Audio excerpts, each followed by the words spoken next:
Right, YouTubers, got this box from eBay last week, so I think it's about time I opened up and see what I've got. So I think I know what it is.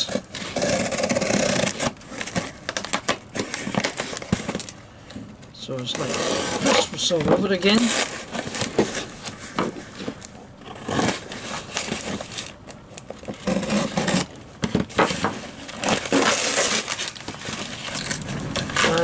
Just what I've been looking for, shredded paper. So just bring my bin over.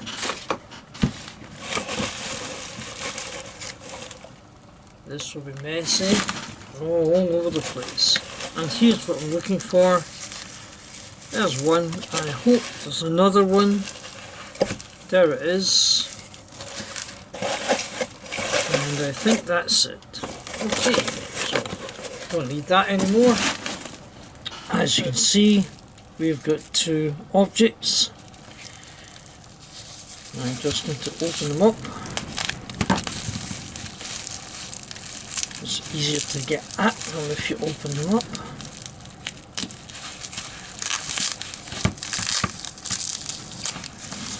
Well wrapped anyway.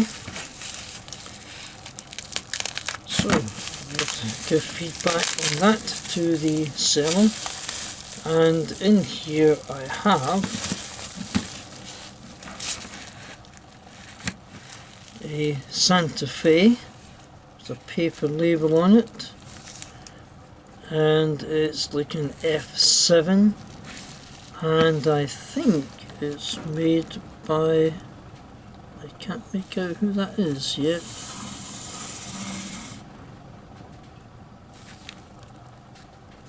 I'll make out that later on. It looks almost, no, it's not a Trix, so I'll see what that is. I think it's been repainted, so I don't know what the original livery was. So that's one. This one,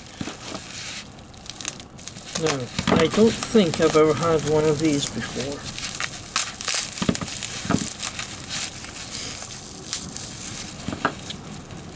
And as I see it coming out, it looks in very good condition.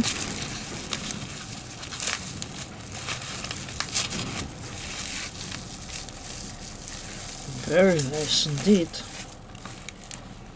And in fact, I think they call this a B unit. A Pennsylvania in a lovely black and silver livery.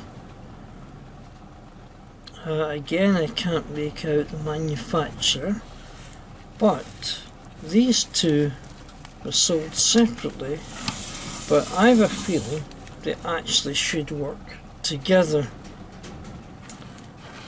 Both declared as non-runners, both from the same seller, obviously, so I wonder if I can get them to run together. Let's have a wee look and see.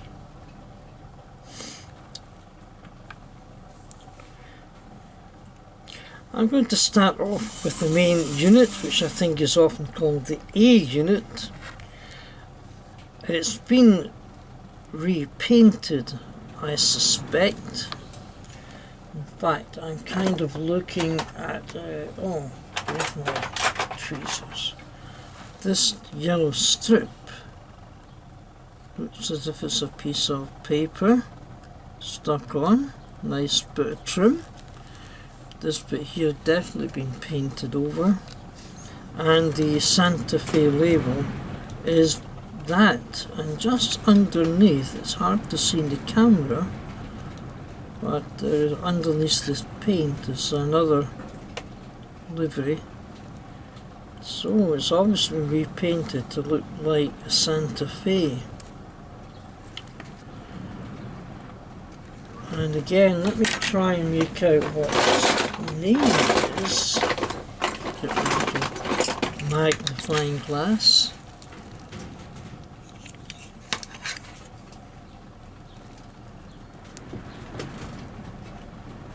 Can't make that out at all. Made in Germany. What's that there?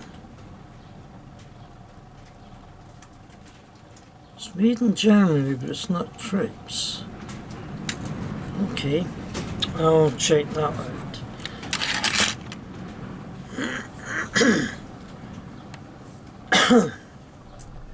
It's supposed to be a non-runner, so I got my power probe set to about, let me just check, 6 volts, there we go, and apply it to the wheels. Now there's nothing happening, but my voltage is dropping down to 3 volts, so there's obviously current being drawn somewhere. So I don't have much option but to try and get the cover off and see if we can find out anything untoward. It looks as if the body shell is simply held on by little clips, so if I should just be able to do this, yep, there we go, and out comes the main workings.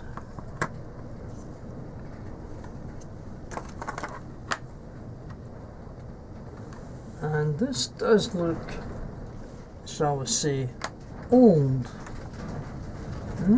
I see it is quite an old one.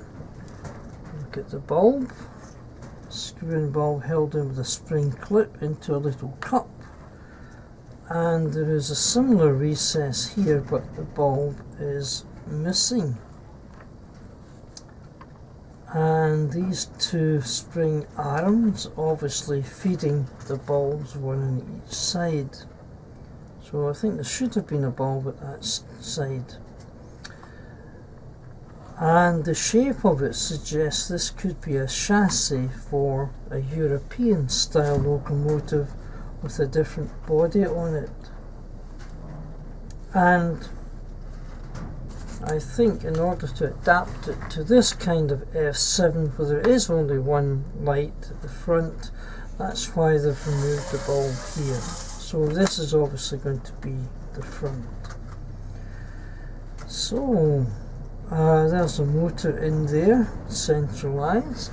I wonder what would happen if I applied power to here. Well, the first thing you notice is that the bulb doesn't light.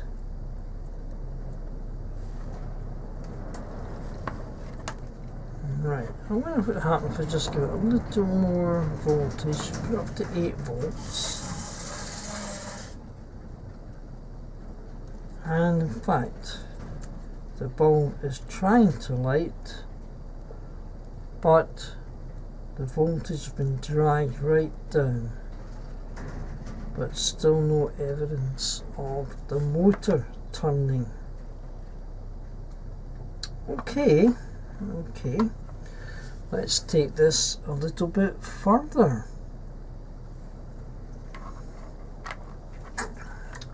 One thing I have been able to ascertain, and that is when I look there at the mate, oh sorry, wrong end, that one there, it tells me this is an Arnold Rapido. I don't know much about that, the history, but Rapido obviously is where we get the name for the Rapido couplers, because I understand that this company, Rapido, basically invented these, and Arnold, of course, is a very trusted name, but this is ancient. I'd love to find out more about this one. Trying to dismantle it, there's an elaborate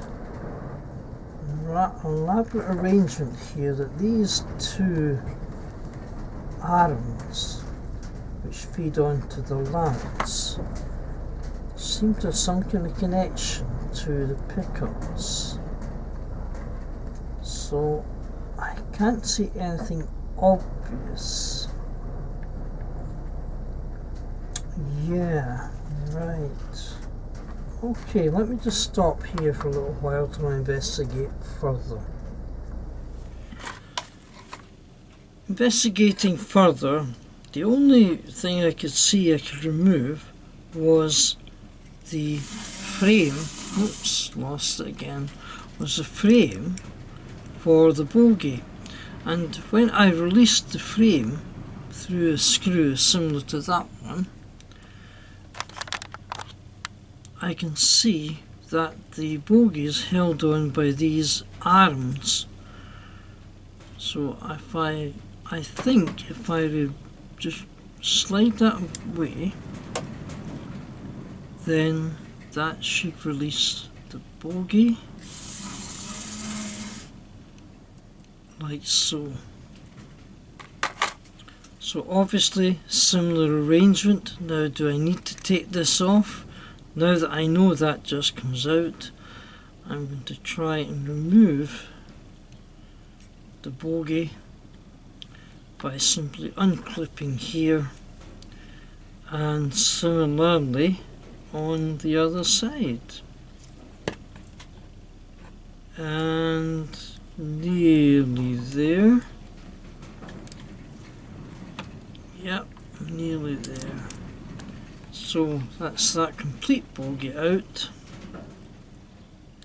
which feels like it needs a good bit of clean and lubrication. And now the motor is unhindered by the bogie. Sorry, I'm thinking of things at the same time. And I can see the drive worm gears in here. Excuse me a second, I've just got a little adjustment to make to my lighting.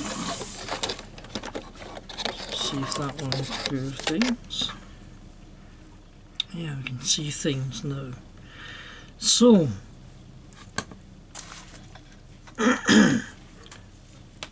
I'm kind of thinking that these two plates are the contact plates. So, if I apply power here and here, and I'm still not getting any response. Okay, and these look like pole pieces. I'm getting something happening. Let me check this out. Right, so now from here I'm getting the motor turning, but I can tell by my meter the voltage is dropping right down and it is struggling. So I think it's a good old bit of lubrication. As one of my viewers said, a CLA. Clean, lubricate, and a whatever A was, a tension maybe. So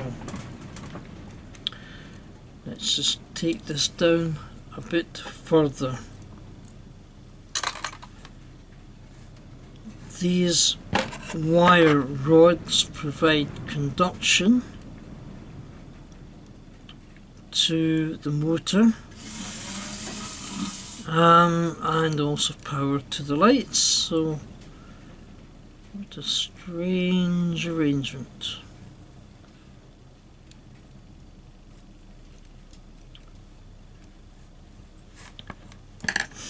Right, I think I shall have to try and take note of what that looks like. Where is it?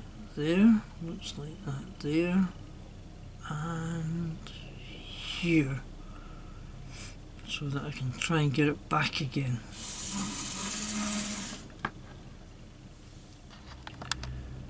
This copper conductor is fed up through here and hooks over the wire rod. So if I push this back, that releases the wire rod here,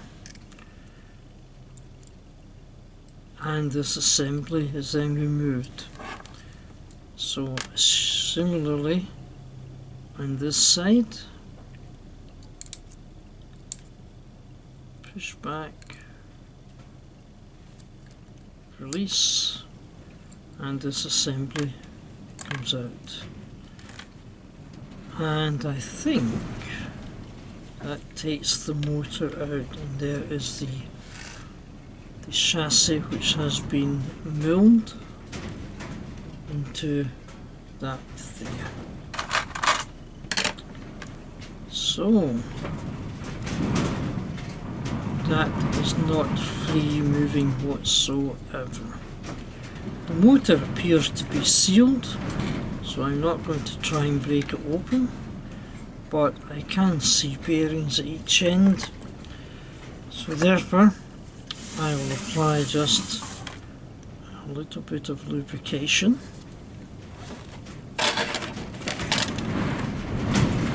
Right, it's trying to work.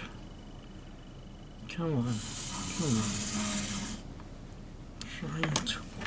Just keep applying it with lubrication at the moment, because if you look, can I bring this into shot?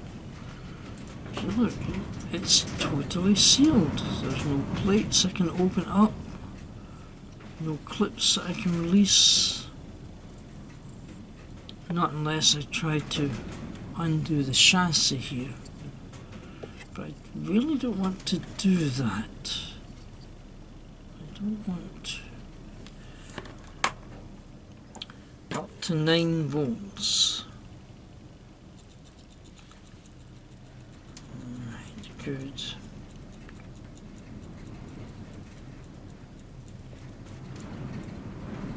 Nope, it's struggling. I'm just going to have to let it soak. I think there's a good big dod of oil in there, and another big carefully measured dod of oil in there. None of these namby-pamby little grips in the end of a screwdriver. Come on. There we go.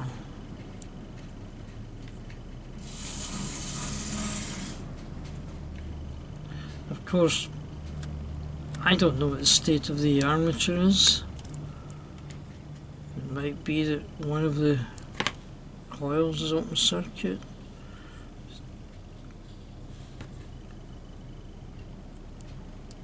And I doubt very much if these motors are available. No, it's just not working whatsoever.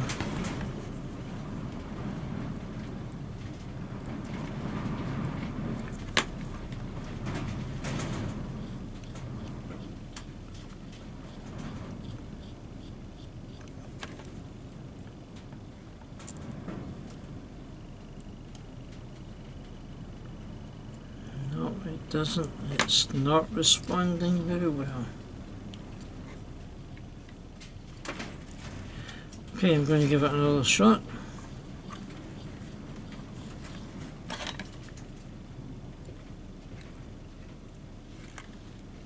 Doesn't like it at all. Does not like it one little bit. It looks as if this might be defunct. So, this might be, I don't see anything else that I can do right now. So, I'll put it aside for the time being. I left these wheels and axles soaking in Goo Gone overnight. I had to leave it because it was getting so cold in here, I just went. So these have been lying here all night, getting a nice soaking from Goo Gone. So I'm going to take them out, and then we'll give them a little clean and see what we can do.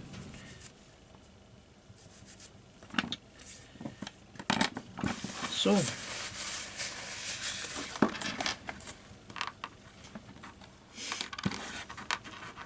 I'm just going to take a little bit of time and try and clean up the rims of particularly that one there, and I think it's this one here. No, that one there.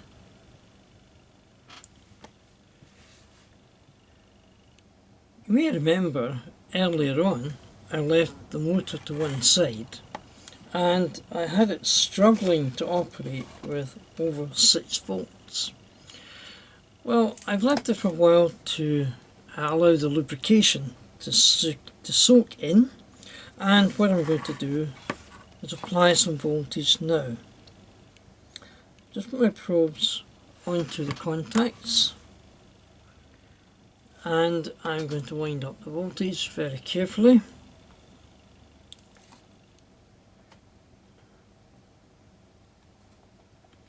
And it starts to operate now. Come on, there we go. And I'm reading it off my meter and it's just over 1 volt, which shows that the lubrication seeping into the bearings here and on the other side have released the drive shaft, and it's going just over 1 volt. So I'm going to take it into reverse, and you can see it's starting to turn there, and it's going there, and it's just over 1 volt in the opposite direction. Now don't worry about the noise, because it's just a vibration of it sitting on my mat. If I can lift it up, and here it becomes much quieter. So I think I've salvaged the motor and it is ready to go when I get the rest of the locomotive built. Almost by accident I discovered what I really should do, or I should say found an easier way to install the bogies. Strip it down, slide the turret bar underneath the hooks or claws, and then that sits in there quite freely.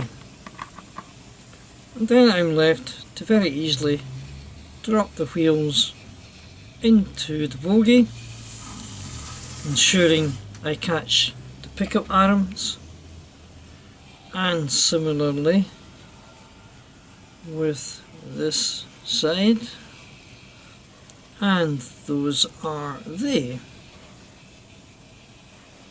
Checking the arms are okay, yep. And now I have to build the rest of the bogie, starting off with the spring for the coupler, coupling hook,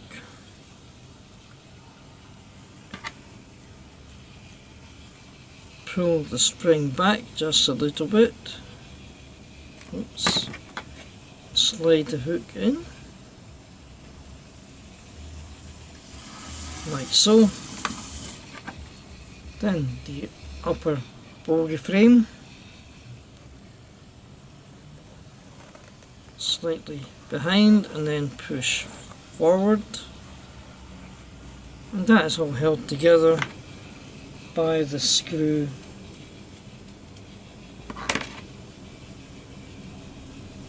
here.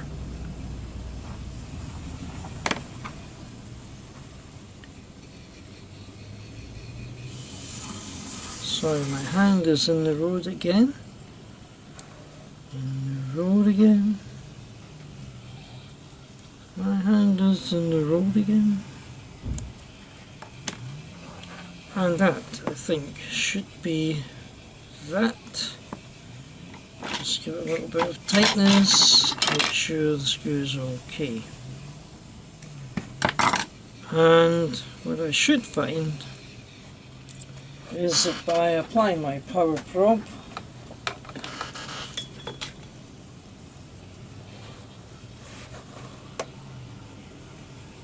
with a sufficient voltage,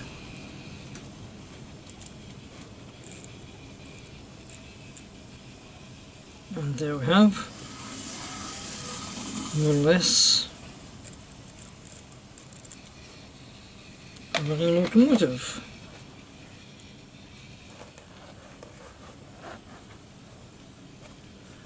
And do the same on this side. I've already inserted the wheels, and now I'm going to put in the coupler spring,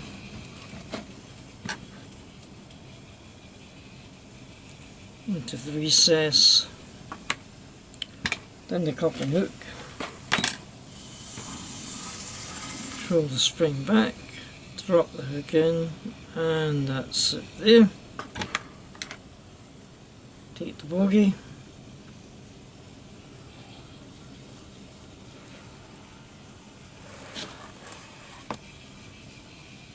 and this one is for the front, so there are two styles of bogie.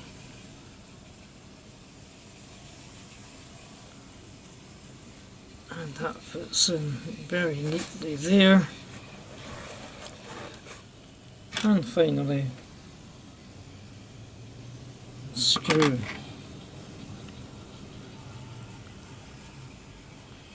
Oops. So, we come to near the end of this little locomotive. It's certainly looking good. Everything seemed to be working as I build it. My only regret is the state of the wheels, which are rust encased, yeah, and a little test with my probes.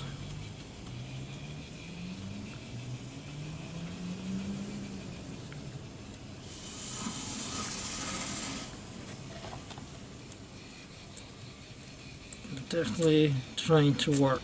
Yep. So my next step will be onto the rolling road. When I was testing my little Arnold Rapido, try again.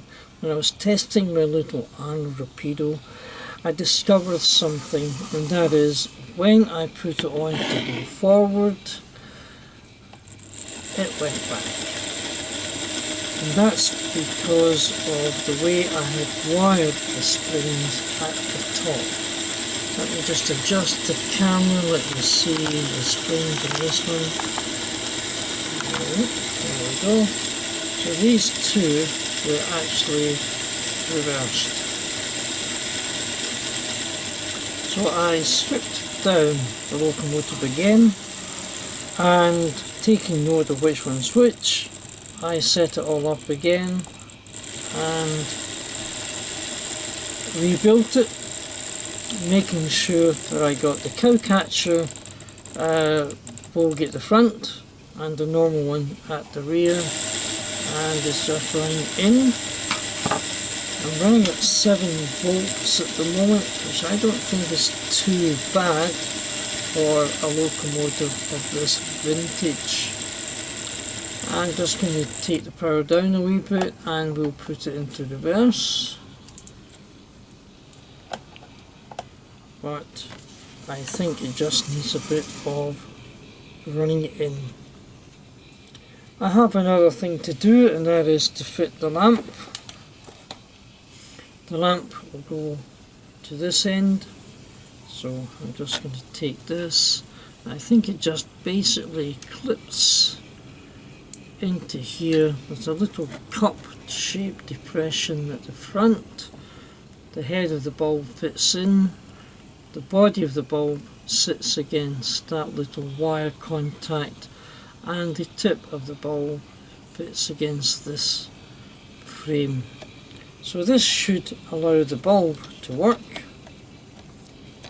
while just going in one direction or the other. But it actually looks as if the bulb has died. That's it going in reverse, but the bulb seems to have died. This is the casing it came in. I am absolutely convinced that this is not the original painting. I can just make out some of the symbols underneath. Is that an R and an O, something like that? So I think it's been repainted, in which case I think I might repaint it before I say take it any further. So at the moment we've got a locomotive that seems to run, a bulb that needs replacing, a body that needs repainting, and that's not something that I'm really the best at, so we'll take that as it comes. Meantime, I'm just going to enjoy watching it as it runs on my rolling road, and I think I'll put it up on my test track and let it run in for a while. I'll see you later. Well, looky yonder coming down that railroad track. It's my Arnold Rapido running down that railroad track. That is quite amazing. A vintage locomotive just needs a bit of attention, and she's running lovely and smoothly. The slow running isn't quite as good as, say, that GP38, but considering how old this might be, I'm estimating 50, maybe more. I'm quite pleased with the way that's turned out. She's running very smoothly, and there's not a lot of voltage on that. I'll just try and bring it down a wee bit, see how slow it gets. Remembering my track isn't actually the best, but I've got to admit I'm very pleased with that. I don't think it shows up too well on camera, but the lamp is working too. It just needed a little clean up of the contacts. Yeah, away it went, so I don't need to worry about a new lamp. So I'm really pleased with that. Maybe next time round I'll give it a bit of a burst of speed, and we can have a look and see the lamp on.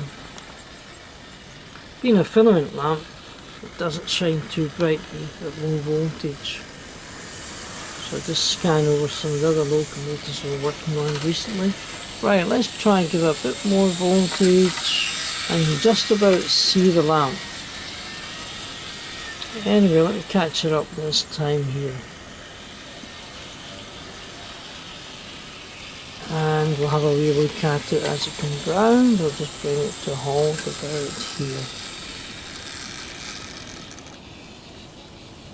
That Santa Fe is just a label that's been stuck on. I had a good close look, and just underneath there I just about make out Baltimore and Ohio. So obviously someone repainted it into Santa Fe livery, which is quite nice. But at the moment I'm just going to leave it, basically because I've got too many other repairs to do, and maybe someday in the future I might just come out and oops, wrong way. I might just take that old paint off and perhaps bring it back to some kind of Baltimore and Ohio livery. But at the moment I'm quite pleased with that. Just basically needed a good clean, good bit of lubrication, a wee bit of love and attention. My only fly note is that the wheels are still a bit kind of rusty at some points, but doesn't seem to affect the performance in any way.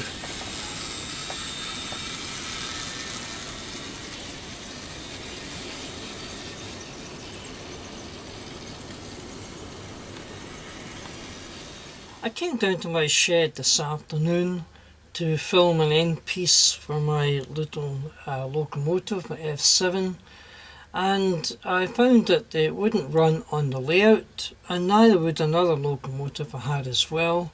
It looked as if there was a short circuit across the track. So eventually I took everything off, stripped everything down, lifted up the layout to have a look underneath, and this is what I found. This brown and blue twisted pair is my power feed coming in from the power supply and distributed throughout the rest of the layout. And just in there, if you see, Those bare wires have been stripped clean, and this pair of wires here are actually been chewed apart and the strands have intertwined. And over at this side, another set of wires. These are mainly for point motors where you haven't got wired up, and they've also been stripped clean. Nice. And the fact that it happened at this guide hole and this guide hole only maybe suggests that the mice were trying to get from one part here through to the other there, and perhaps didn't fit. They just started to chew the wires, because none of the other wiring has been affected. So that means I'm going to have to rewire all this before I can do any more. So this basically means that I'm going to have to rely on running this on my rolling road until I can get time to strip my layout down and rebuild it. I've done some research on this particular locomotive. It's an F7A produced by Arnold Rapido in the early 1960s. I actually found a copy of a catalogue containing pictures, and this was sold along with a non-powered unit as the Transcontinental in two liveries, the red and grey Santa Fe or the Baltimore and Ohio. And just underneath the paint I just make out the words Baltimore and Ohio. So I can keep it like this and take this label off and maybe try and do decals for Santa Fe, or I can strip it right back and turn it into Baltimore and Ohio again. Or I've got a third idea, which I'll perhaps come back to sometime in the future. At the moment, this little locomotive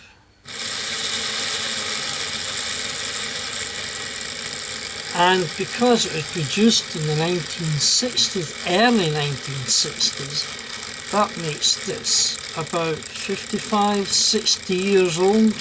You saw what it looked like inside, and I'm so pleased that I've actually got it up and running again. And when I get my layout, I'm going to enjoy running this along with other American style wagons. The Transcontinental set I mentioned comprised of one of these with a B unit, non-powered, an open wagon, a shell tanker and a caboose with a rear mid-section cabin. So I might try and acquire something like that and put it all back together again. I hope you enjoyed that. It was good fun. Very hard work trying to get it all together. I'm making mistakes with a new mechanism I hadn't come across. And as you know what they say, you learn from your mistakes. Well, I think I learned an awful lot. So thanks for watching. If you enjoyed that, please give me a like. If you've anything to say, please comment, hopefully favourably, but I'll answer as many comments as I can. And if you like the idea of N-gauge or even model train repairs, then please subscribe so you can keep up to date with anything I put out. So I'm going to say thanks a lot for watching. Take care everybody. And you know what I do now? It's bye for now.